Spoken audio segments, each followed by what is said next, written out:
Bonjour. Comment vous allez? D'accord.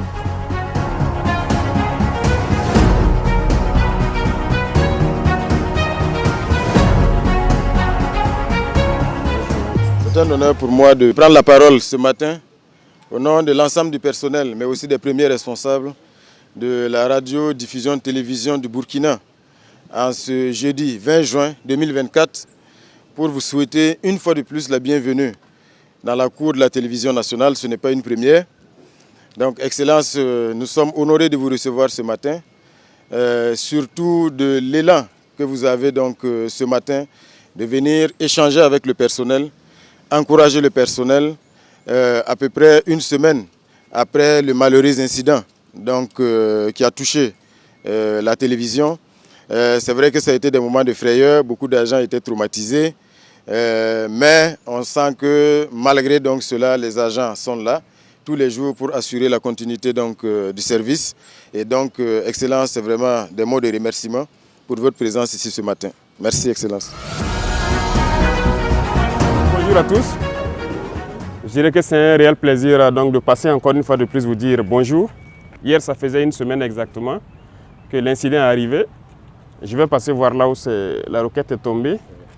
Mais sachez une chose, c'est ceux qui sont là pour vous protéger en fait, qui ont malheureusement fait l'incident. Parce que vous les voyez postés autour, ils vous fatiguent beaucoup sûrement ces derniers temps chaque matin. Parce qu'ils ont renforcé la sécurité depuis plusieurs mois, qui amène à beaucoup de fouilles et de désagréments. Mais c'est pour vous.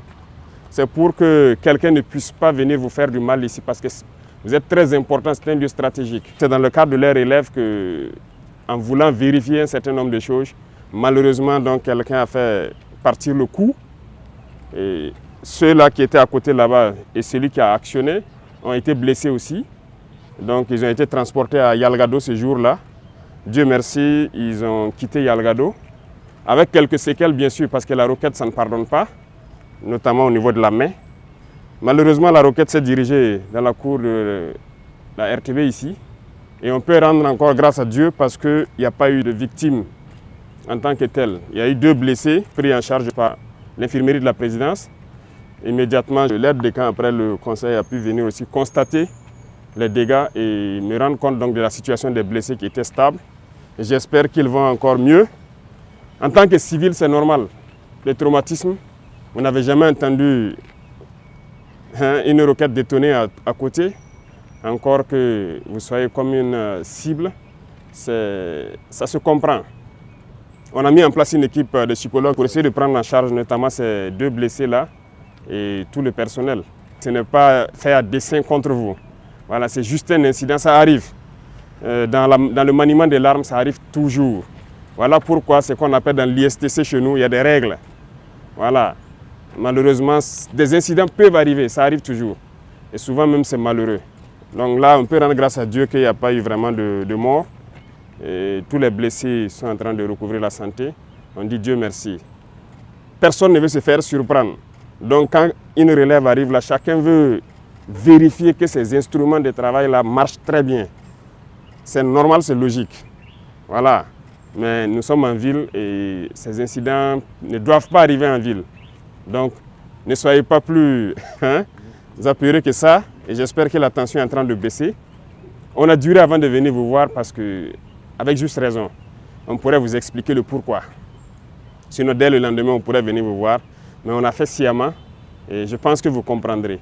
Voilà, vous aurez l'occasion de poser vos questions éventuellement et qu'on pourrait répondre. On va causer à bâton rompu pour vous déstresser un peu parce que depuis là, je vois qu'il y a tellement d'informations qui fusent de partout.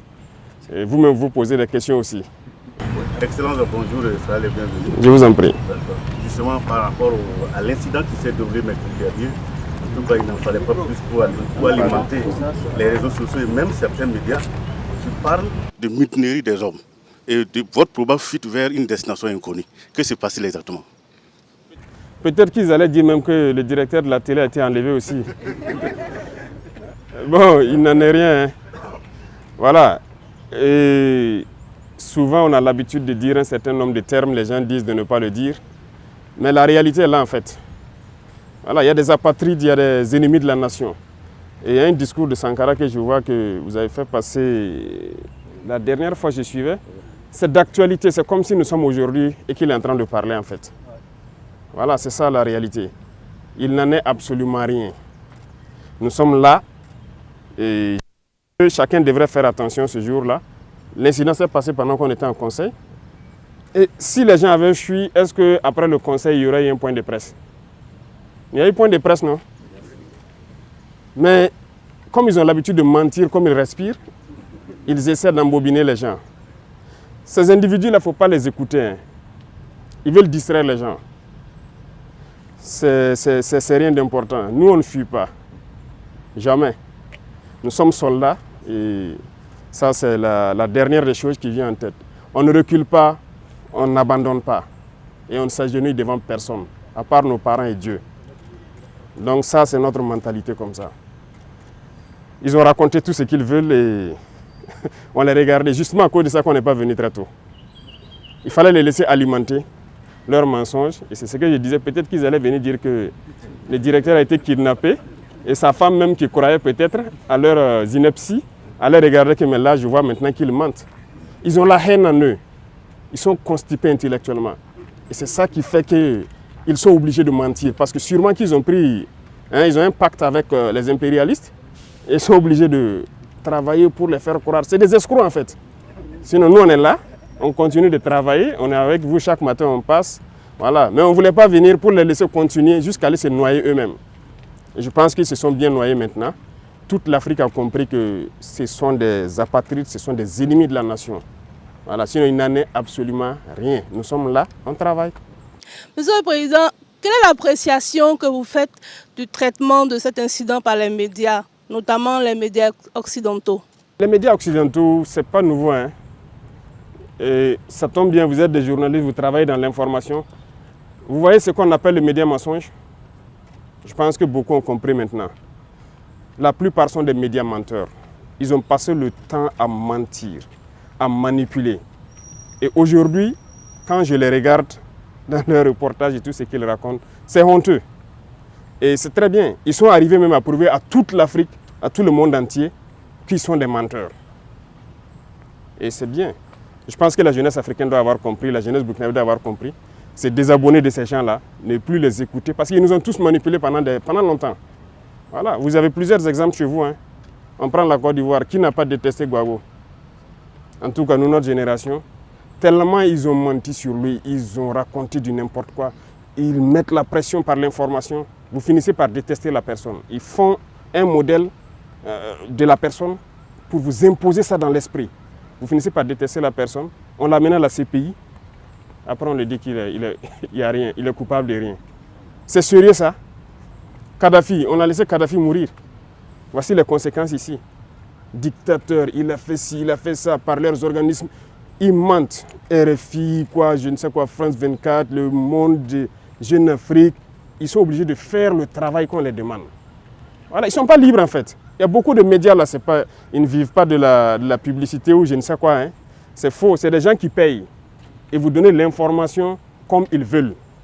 Voilà, même malheureusement ici, il y en a, hein, au Burkina, il y en a plein.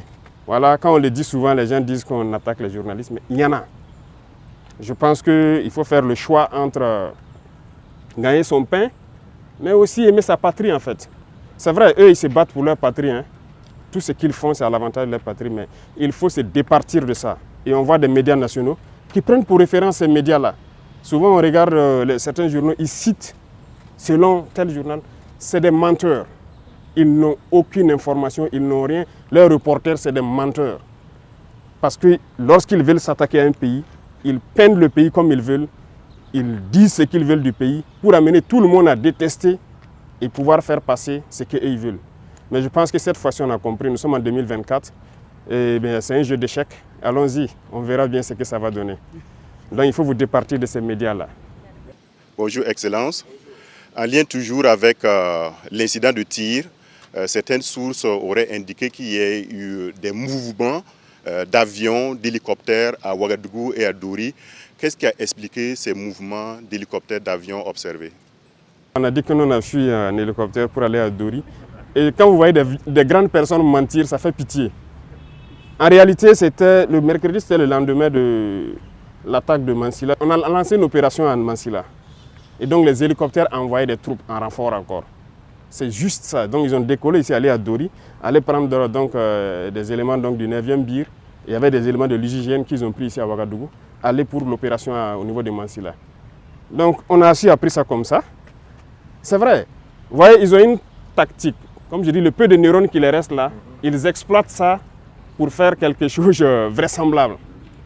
Ils prennent toujours une information vraie.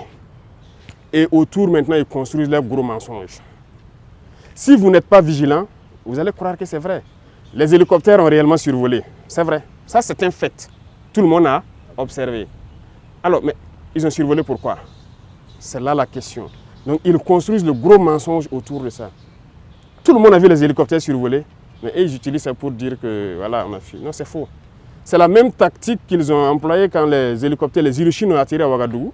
Il y a eu 6 vols d'Ilyushin à Ouagadougou. C'est vrai, les Ilyushin ont atterri.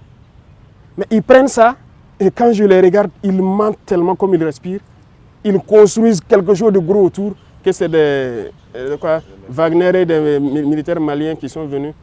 Bon, moi, je ne dirais pas militaires maliens, c'est des militaires de l'AES. Donc, ils sont militaires maliens, nigériens, sont libres de venir au Burkina quand ils veulent, comme ils veulent. Mais c'est faux. C'est archi faux. Les Russes sont déjà ici. Ils travaillent ensemble, ils sont là. Pourquoi encore on va faire venir? Oh ben c'est là, ils n'ont pas pu nous aider à faire ce qu'on veut. Ça ne veut rien dire. Secondo, je peux vous rassurer, ces avions par exemple qui ont atterri, les hélicos, je vous ai expliqué, les avions c'est du matériel des Nations Unies. Après la fin de la mission, les munitions sont restées à Gao, à Bamako, un peu partout. C'est le bateau Tombouctou qui avait commencé à prendre nos munitions d'ailleurs pour évacuer vers Bamako. Ils ont détruit ce bateau-là, donc on a trouvé d'autres moyens d'envoyer ça là-bas. Et là, c'est des munitions qu'on a ramassées venir, et il y a des munitions même d'autres pays qu'on va détruire ici. Donc il y a une structure des Nations Unies qui est la UNMAS, qui est au courant de l'opération, qui doit même superviser cette opération ces 2 jours-là. C'est des munitions donc, de la mission qu'on a ramassées. À Gao, on avait une FPU, et à Tombouctou, on avait nos hommes. Les munitions étaient à Bamako. C'est tout. Mais l'acharnement là doit vous permettre de comprendre qu'il y a quelque chose de bizarre quand même. Donc c'est faux. Les mouvements d'humeur, c'est faux. Il n'y a rien eu. Et ça fait que hier ou c'est avant-hier là, l'état-major était obligé de communiquer. Mais nous ne voulions même pas qu'il communique. Mais c'est parce que les parents des soldats à Dori ont commencé à les appeler. On a appris que c'est vous qui voulez vous mutiner ou quoi. Les enfants disent, ils sont en opération même. D'autres sont vers Mansilla, d'autres sont vers Bani en opération. Et les parents les emmerdaient beaucoup. Donc ils ont demandé à ce que, est-ce que l'état-major peut communiquer vraiment pour qu'on arrête de les emmerder, les laisser se concentrer sur leurs opérations. Vous voyez ce qu'ils font? C'est pas bien. Sinon, il n'y a rien, absolument rien. C'est leur souhait peut-être. C'est leur souhait, mais ils ne verront pas ça se réaliser. Non, c'est une injure à nos soldats. Nos soldats sont beaucoup plus intelligents qu'eux. Ils savent ce qu'ils font, ils savent où est le pays, ils savent où on part. Excellence, dans certains milieux, on a même parlé de vacances du pouvoir et qu'au sein de l'armée, il y aurait des tractations pour désigner votre successeur. Est-ce que vous avez été tenu au courant de ces dites tractations? Si c'est vacant, qu'ils viennent prendre. Puisqu'ils ont dit qu'on a fui aller au Niger, non? Ils n'ont qu'à venir prendre.